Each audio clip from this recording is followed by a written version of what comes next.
Am fost întrebată de ce îmi păstrez părul așa și de ce nu folosesc o henna sau un produs natural pentru a-l vopsi. Chiar e o întrebare fără sens. Fiecare face ce-i place, ce alege. Și fără să vreau să sunt în trend cu acest fel de și cu această decizie a mea de a nu mă vopsi, cred că am 3 ani de când nu m-am mai vopsit și mă bucur foarte mult pentru decizia luată. Chiar dacă foloseam doar vopseluri organice și pe bază de plante, nu-mi plăcea procesul acela și fuga aceea, tot timpul cu fuga și cu alerta că, aoleu, a mai crescut 1 centimetru de păr și se vede părul alb. De ce? De ce alergătura asta? Pentru ce? Care-i scopul? N-avem noi atâtea lucruri de rezolvat în viață, mai stai și după tâmpenia asta. Deci mi se pare fără sens și o pierdere de timp. Așa că am hotărât, eu împreună cu soțul meu, să facem asta, adică să nu mă mai vopsesc. Și mi se pare o idee foarte bună, mă simt foarte bine așa cum sunt. Eu oricum, în general, sunt bucuroasă cu tot ceea ce am și cu faptul că mă simt bine, mă simt sănătoasă, am un păr sănătos, am un ten sănătos, am, știu eu, toate lucrurile ce reprezintă persoana mea.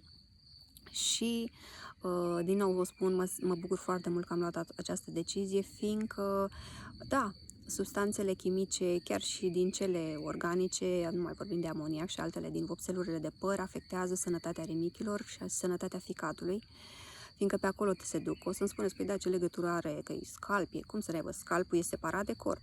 Prin scalp se duc toate în sistemul nostru, în sânge, în peste tot, deci se duce și circulă prin tot corpul, nu e doar că intră prin scalp și atât.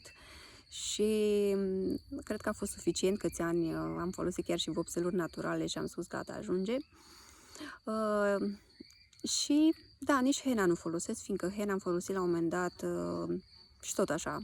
Trebuia să-l colorez, henna naturală, deci nu... și știți că henna este mult henna pe piață care nu e chiar henna. Și luam o henna reală, dar nu mi-a plăcut, nu pot să spun că m-a încântat și nici nu era aceeași goană după a acoperi firele albe, pentru ce. Și în plus că persoanele care au părul crez se știe că dacă folosesc henna le lărgește foarte mult onduleul și pentru ce să fac asta, n-am nevoie. Părul se poate hrăni și cu altele, cu ceai de urzică, cu ceai de coada calului și altele, plus că eu nu folosesc șampoane și balsamuri chimice, eu folosesc doar produse handmade sau făcute în casă, care nu au urmă de chimicale în ele, inclusiv apa este filtrată și le prefer, fiindcă am descoperit de mult în perioada studenției, când foloseam șampoane și balsame pe bază de chimicale, am folosit o perioadă, după aia m-am lăsat, am zis, ajunge, gata, nu mai vreau. Începuse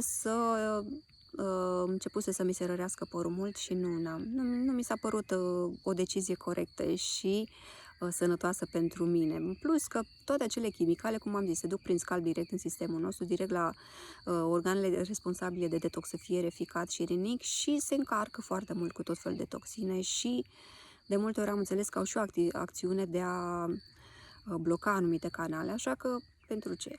Are vreun rost?